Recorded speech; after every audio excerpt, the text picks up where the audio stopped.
Hello, F2 Fan 5000 here. Sorry, the video is a little bit late. We're here to talk about F2 in Jeddah, Saudi Arabia, and we've had quite an exciting race, especially the feature race.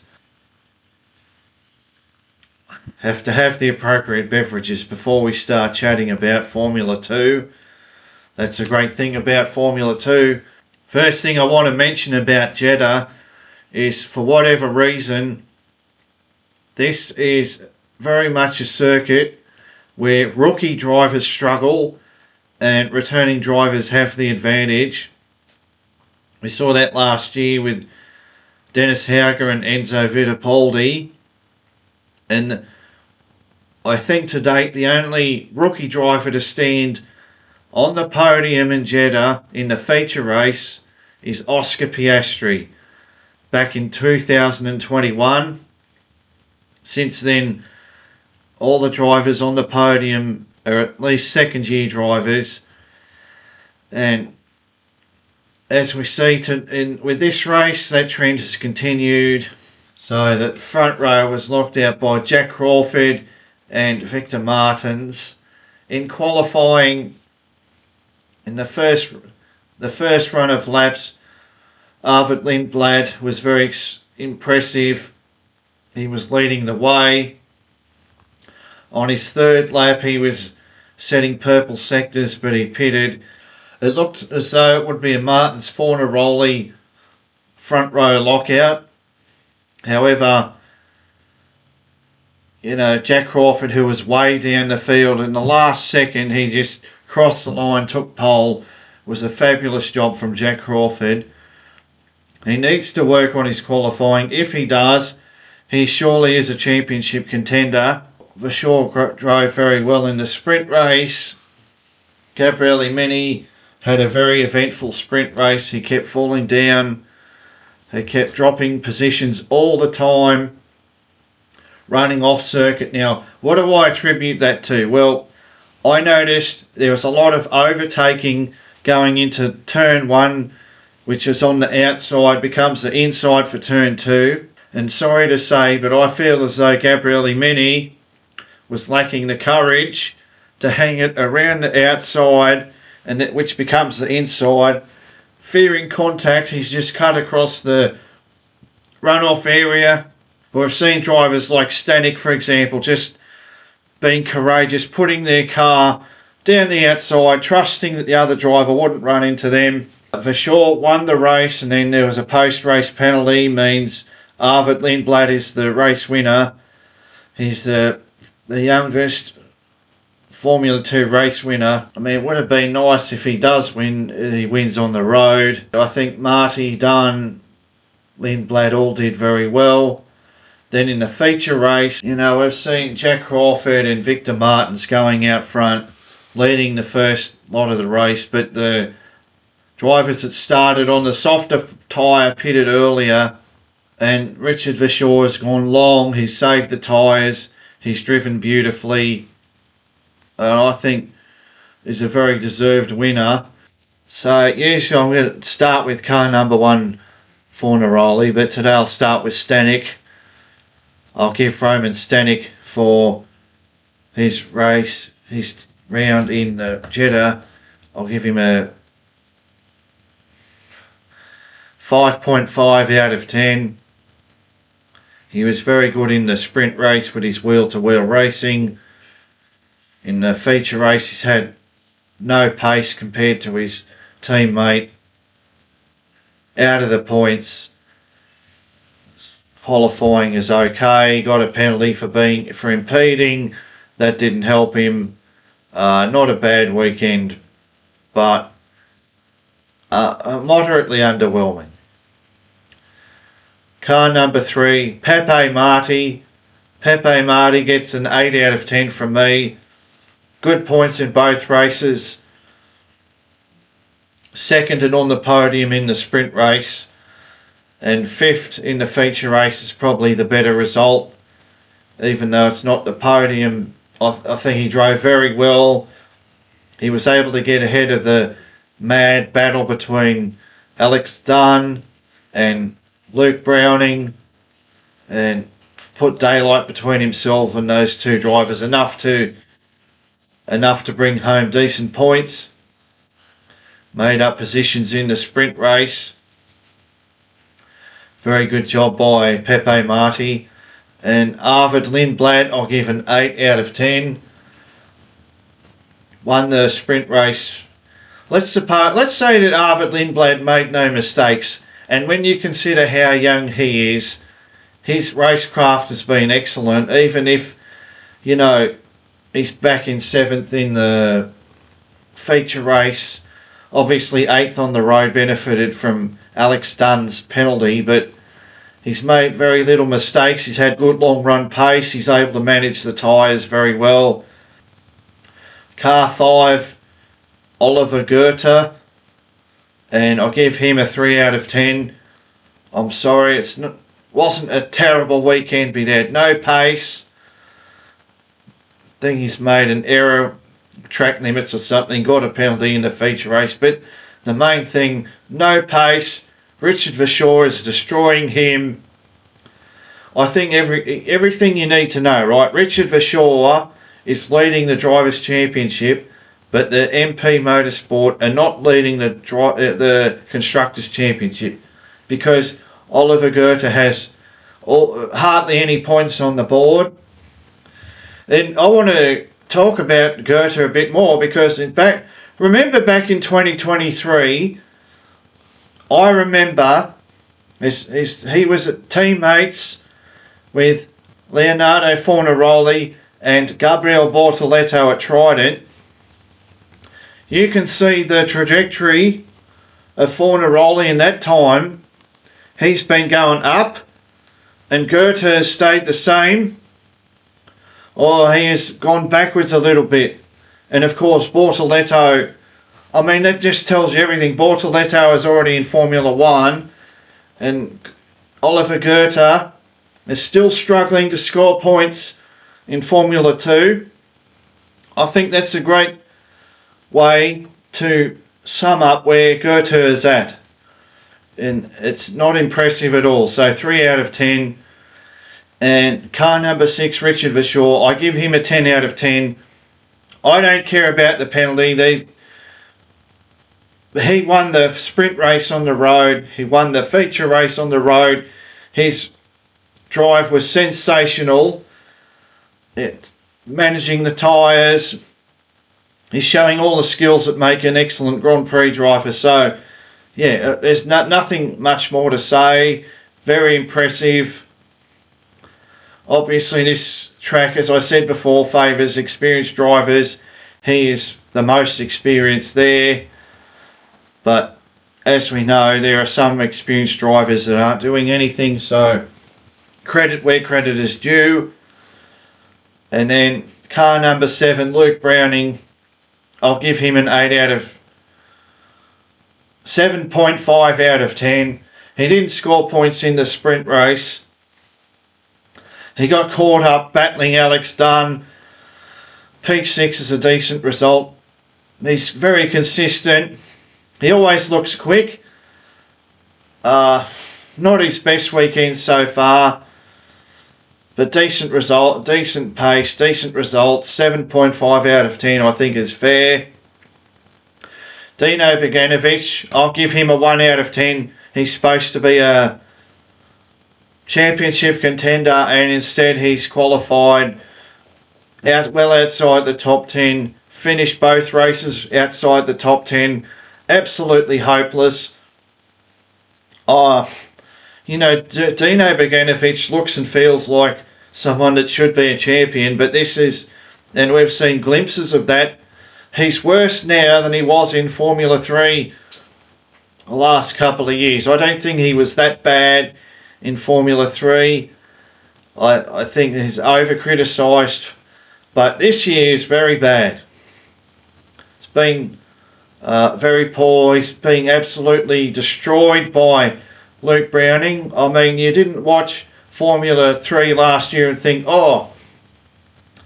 Luke Browning is so much better than Dino Beganovic. No, of course not. But now Now it looks like, yes, he's absolutely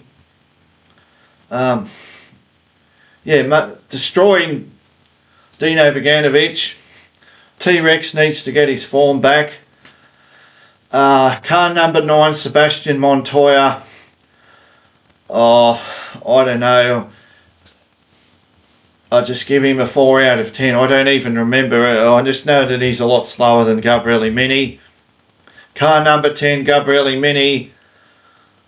Back to Montoya. He had a mechanical DNF, but he's so slow compared to Mini in qualifying, I believe. So let me just double check the exact 0.9. Yeah, more than half a second slower than Mini. That's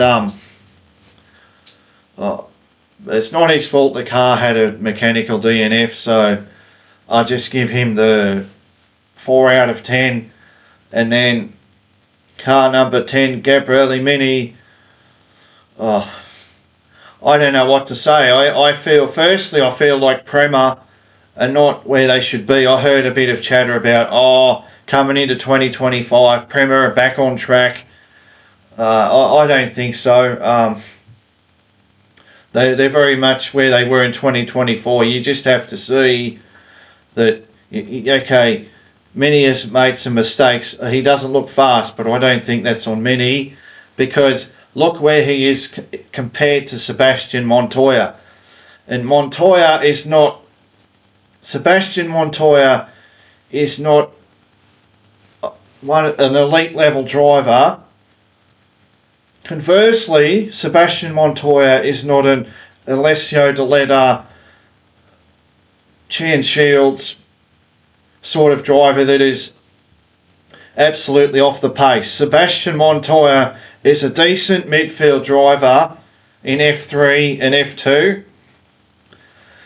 But you see, Montoya is absolutely nowhere.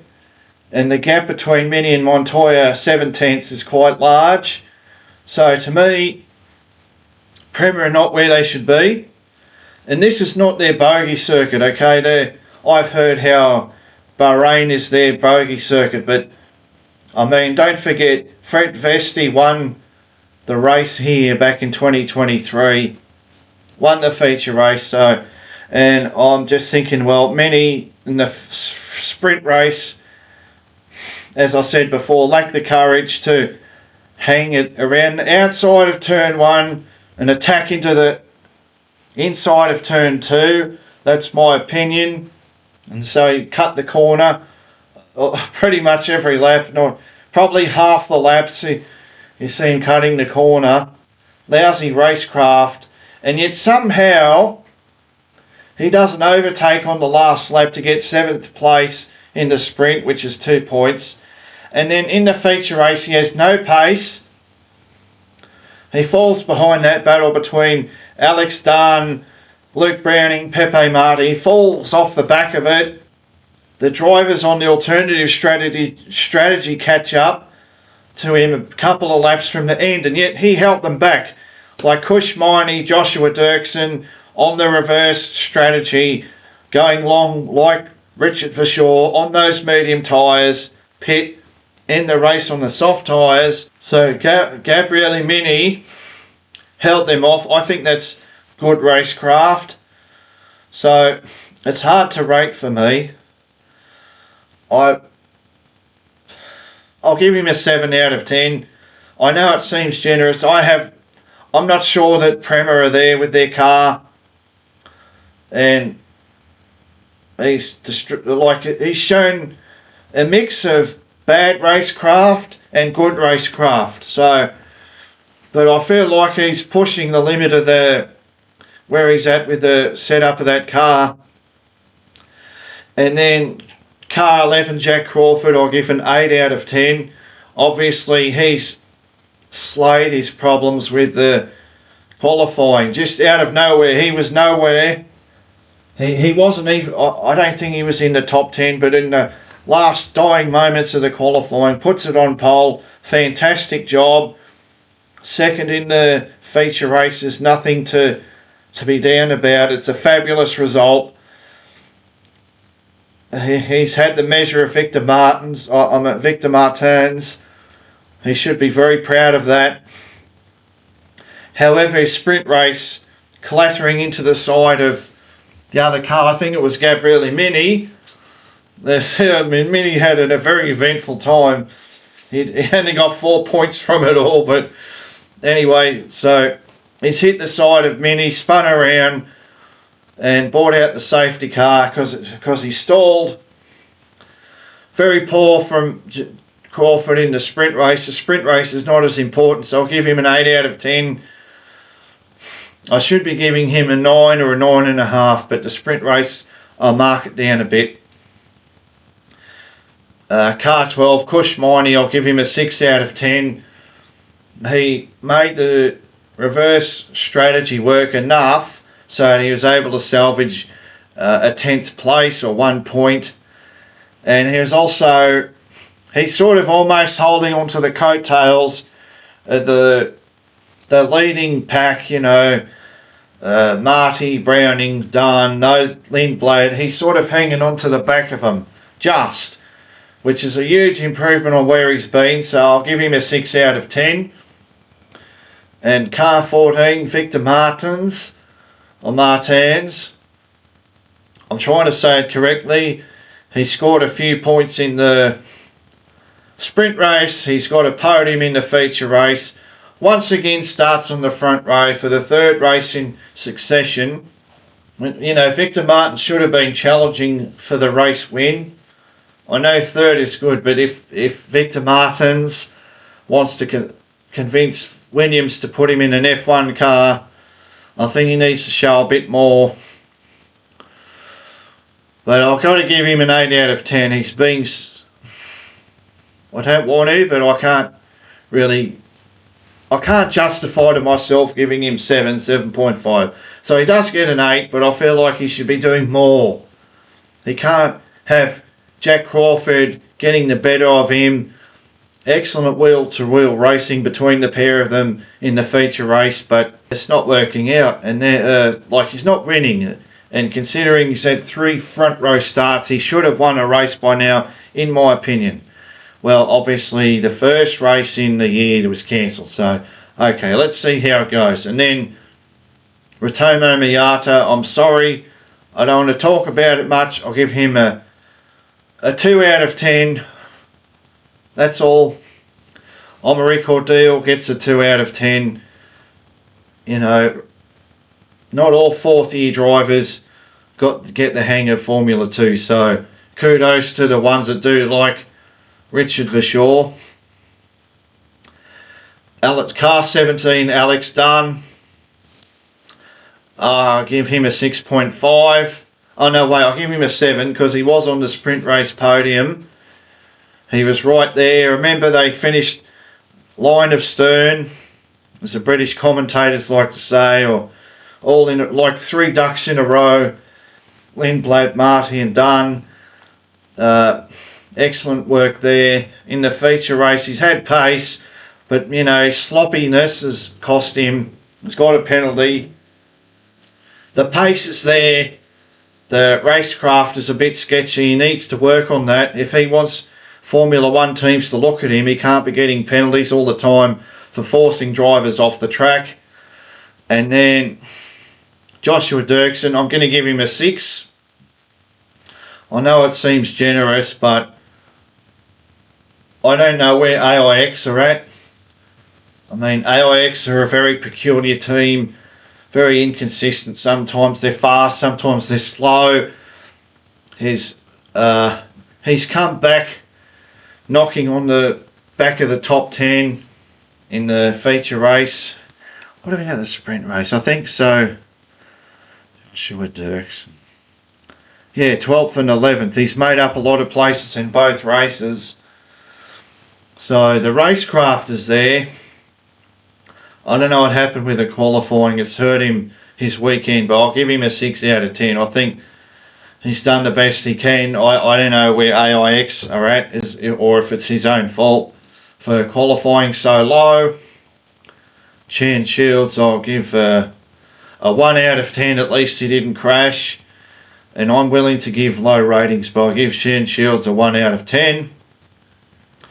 Sammy Megatunov, I'll give him a 6 out of 10. I feel like he was maximising the potential of that Trident car. Whatever, they're struggling. They're right at the back at the moment. He's more than half a second faster than his teammate. Has suffered a mechanical failure in the feature race. Car 23, Max Esterson. I'm sorry, Max. I'll give you a 3 out of 10. Pace wise, it's a slight improvement on what we've seen at Bahrain, but only a slight improvement. No incidents this weekend, so that's good. Maybe in practice, I don't even watch practice, so I can't watch practice. They don't broadcast it here. So John Bennett, listen, I'm not trying to be eccentric or amusing, but my rating for John Bennett is -1. I'm sorry, -1. He's absolutely been so bad. Now, why do I give a minus? Because think about it. If you watch this weekend, his performances are spoiling his reputation, and I would say further to that, spoiling the reputation of GB3, which is the championship he's come up from to join Formula 2. I'll say that again. He's spoiling the reputation of GB3. Now, we've seen Dirksen and Antonelli last year raising the profile of Formula Regional by both driving very well. And here Bennett he's made such lousy mistakes. So the first one, he smashed his car up in qualifying. He was okay, nothing special in the sprint race, and in the feature race crashed all by himself. Has chucked debris all over the circuit. Looked slow, looked sloppy, spoiling his reputation. He can bounce back. I think there's a good driver in John Bennett. I don't think he's I think he's got a lot more potential than someone like Shane Shields. I think he has more potential than his teammate. But that's a very bad weekend. And again, I'm not trying to be eccentric here. I'm just being brutally honest with what I feel. And talking about his teammate, I'll give Rafael Villagomez, or Villagomez I should say, Rafael Villagomez gets a 3 out of 10. I know Van Amersfoort aren't the best team. That's all I can say really.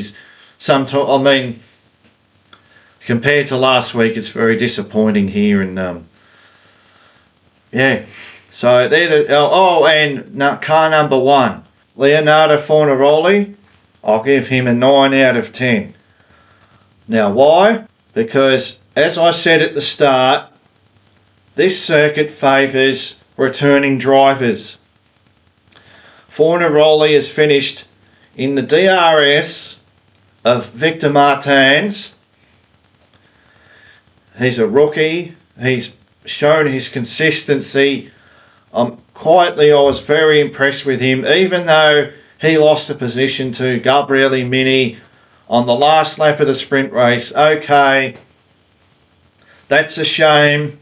That's a very good start to a season for Fornaroli. Like, he's been consistent in the 2 feature races so far. He's had a 3rd place and now a 4th place. And a 4th place at a circuit where rookie drivers tend to struggle.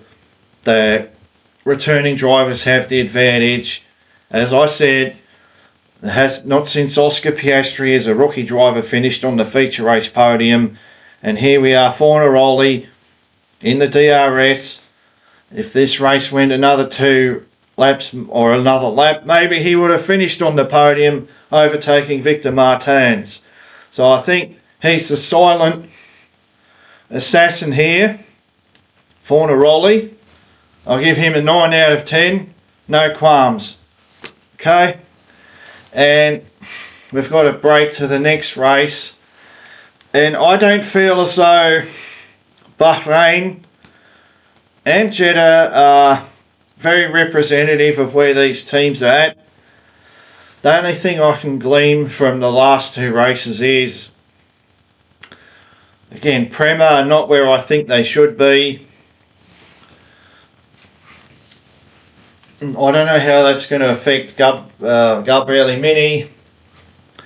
I don't expect Richard Verschoor to stay in the lead of the championship. I'm not sure that Verschoor and MP are the strongest combination out there. However, I don't think he's necessarily going to fall off the cliff the way Enzo Fittipaldi and Van Amersfoort did last season. I think MP are a considerably better team than Van Amersfoort, and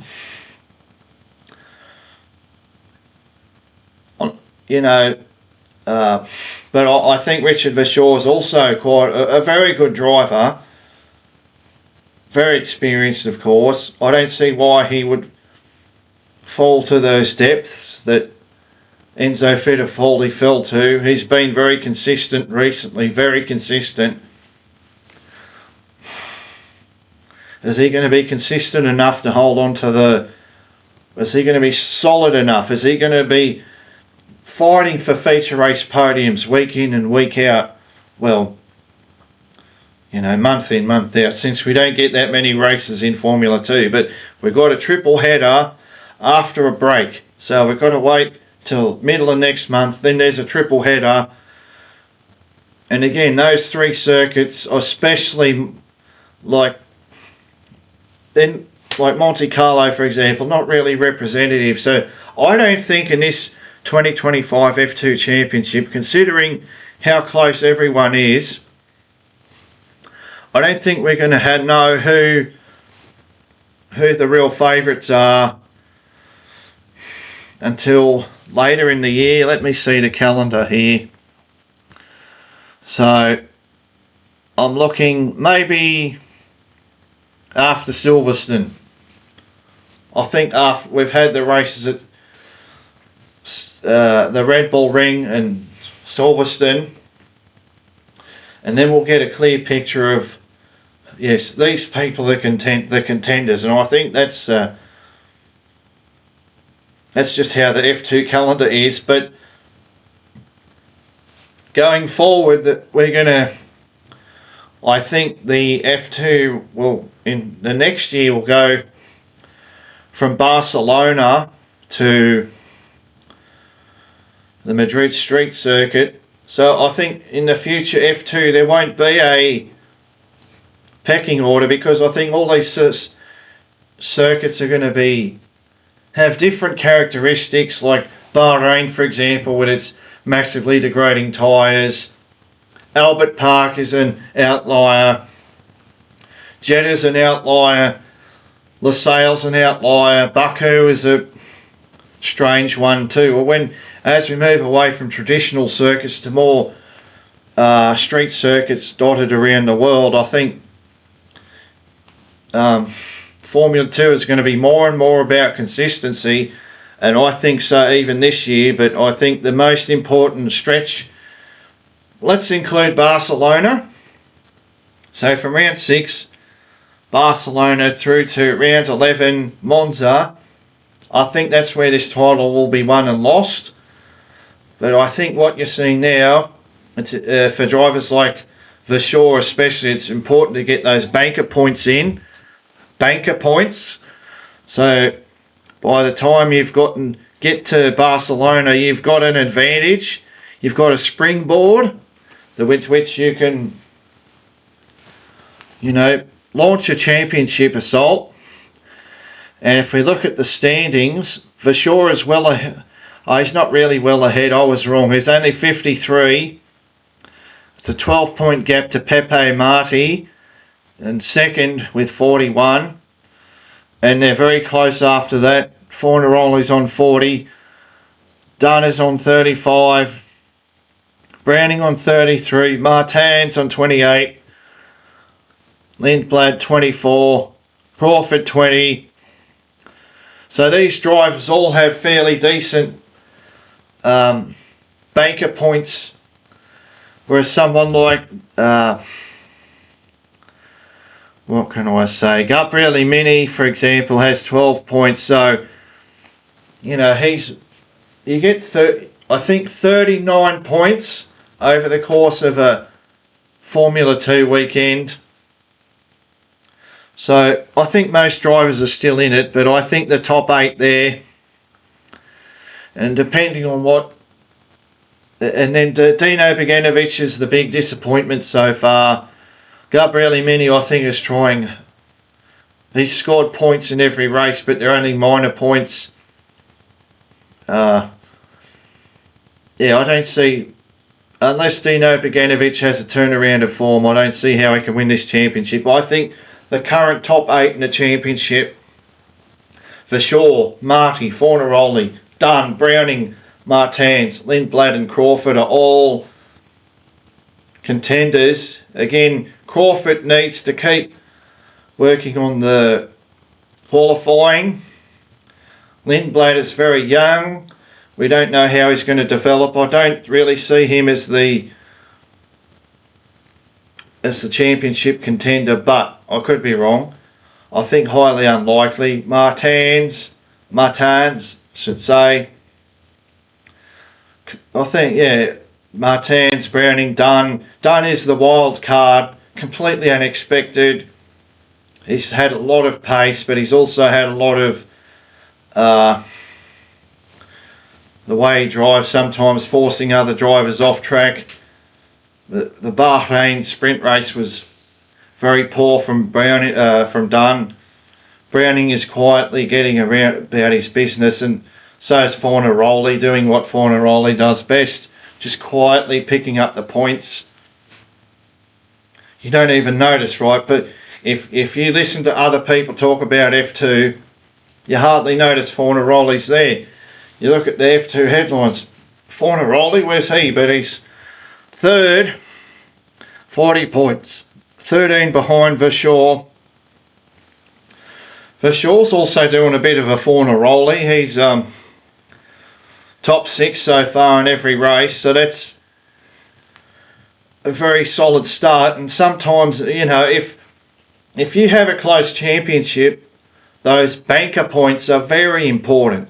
Those points you get at the start of the year when you're going to tracks that have unusual qualities and they don't really reflect the pecking order. Those first few races, Albert Park, Bahrain, Jeddah, if you get the banker points in, you get like if you start, that's a springboard, a launch for a really good season, provided you're relatively competitive. So Verschoor's leading so far. He has a couple of if he really wants to fight for the title, he's going to want to keep that form going in Imola, Monaco and Barcelona. He's going to want to work on that qualifying, because P9, it's very hard to win from P9 in Imola or Monte Carlo, very hard. So he needs to be qualifying in the top 5, preferably on the front row. He wants to do that, whereas and he might win the championship this year. If at the end of Barcelona, he's got to still, if he's done well by that time, he's got a good launch base to launch for the title. Because when I look at the standings, I don't see anyone who I think is going to be convincingly at the front all the time to chase after him. So to me, if he wants to win this title, especially these 2 races, Imola and Monte Carlo, if he can qualify in the top 5, preferably even higher, front row, grab the win, grab the second place in the feature race. I don't see who's going to be consistently taking points off him going forward, because they're all very close together, in my opinion, in terms of where they are. Whether it's Pepe Marti, Alex Dunn, Luke Browning, Victor Martins, Jack Crawford, they're all there or thereabouts in the same area. I don't know who's going to continually win races. I don't see a obvious contender. So it's up to Verschoor. Imola and Monte Carlo, can he get it done and fight for the title?